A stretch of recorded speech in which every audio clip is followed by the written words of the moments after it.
Have you ever met someone who just seems perfect? Too perfect. Well, let me tell you about Munachi. When she moved into our estate, she was like a breath of fresh air. Beautiful, charming, always smiling.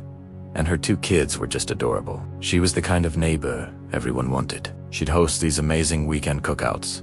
Her house was always immaculate, and she just radiated success. She told us she was a high-flying international business consultant, always jetting off to close big deals in Dubai or London.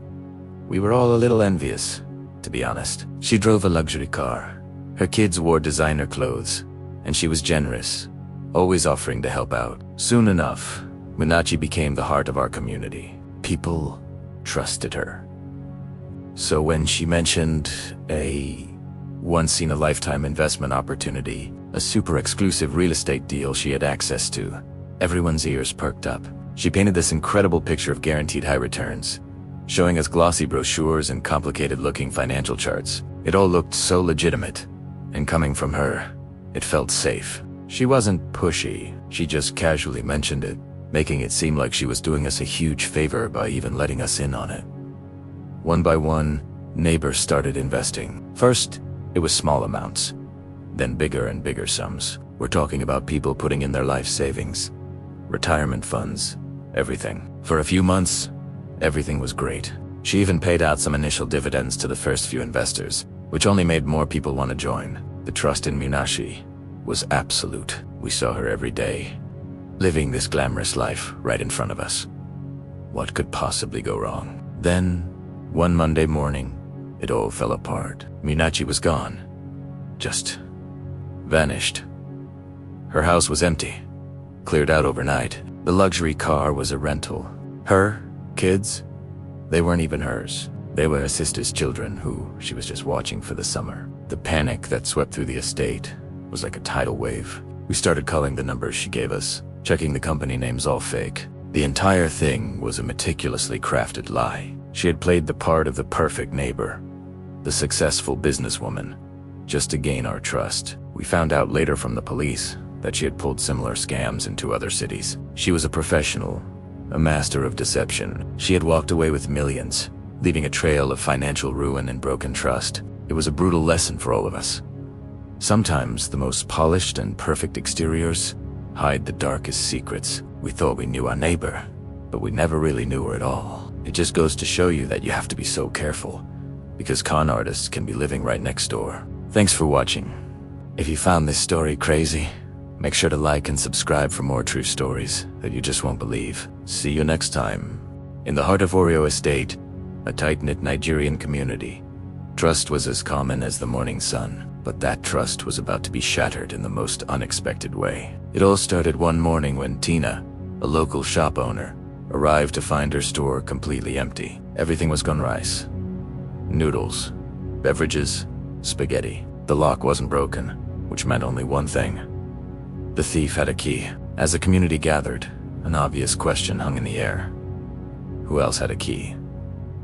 Tina's voice broke as she answered. Her eyes drifted to the edge of the crowd, to Munachi, a woman known for her gentle nature, always in a long gown and headscarf. Munachi stood there, holding a small bag, looking as if she'd just come to buy milk. The air grew thick with unspoken suspicion. Only me and Tina started, then stopped. Munachi, her voice genuinely wounded, asked me, Tina, are you saying I stole from you?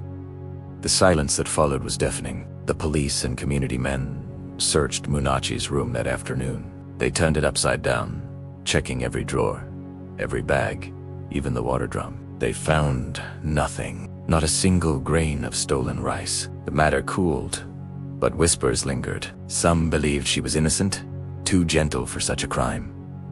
Others thought she was just clever. Munachi, composed as ever, went about her daily routine. She swept the corridor, greeted the gateman, and even brought fried plantain to comfort the heartbroken Tina a week later. I would never hurt you, she said softly. You are like a sister to me. And just like that, the cracked trust was patched, but by the very hands that had shattered it. What eventually brought Munachi down wasn't a clever investigation, but a child's simple curiosity. One Saturday, a neighbor named Joy left her little boy, Daniel, at home while she went to the printing press. Munachi stopped by briefly, dropped off some old clothes, and left. Daniel, curious about the bag she was carrying, peeked inside and pulled out a folded piece of paper. Later that evening, Joy found the paper on the floor.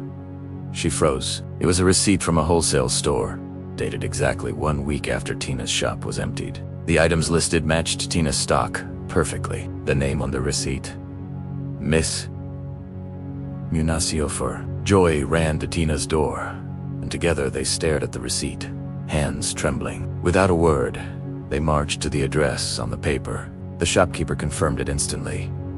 Yes, he knew the woman. She was a regular supplier and had just dropped off goods the previous week. The betrayal hit Tina like a physical blow. They returned to Oreo Estate, ready for a confrontation. They found Munachi watering a flower pot, humming softly. "Madame Longgown," Joy started. "Or should we say Madame Wholesale?" Tina held up the receipt. "You stole my goods. You emptied my shop and sold everything." The compound erupted. As people poured out of their homes, a police van arrived. When an officer asked for Miss Munachi by name, her composure finally crumbled. They put her in handcuffs in front of everyone. As they led her away, her headscarf fell into a muddy puddle. No one picked it up. She turned to Tina. "I am sorry," she whispered. But Tina's face was a mask of cold grief. "You killed my trust," she said. "You are worse than an armed robber. An armed robber shows you his face." The van door slammed shut, a sound that echoed in every heart. 3 months later, a changed Munachi returned from a short jail term. She passed the compound with her head bowed. Her eyes met Tina's for a fleeting moment. "Tina, good afternoon," she managed. Tina looked at her, her expression unreadable. "We will never forget," she said simply. Munachi nodded and walked away, the gate of Oreo Estate closing behind her forever. That evening, an elder named Uncle Sylvester gathered the women. "You can wear a long gown," he said, his voice heavy with wisdom. "You can cover your head and speak softly, but if the heart inside is not clean, all of that is only a costume. Open your eyes, not just your gates." The community learned a hard lesson that day. Tina reopened her shop with money her neighbors contributed, and she made one new rule. Business and friendship do not live on the same road. The story of Munachi became a cautionary tale, a reminder that real goodness doesn't need to perform. It simply is. Thank you for watching. If this story moved you, please like, share, and subscribe for more true stories that make us think.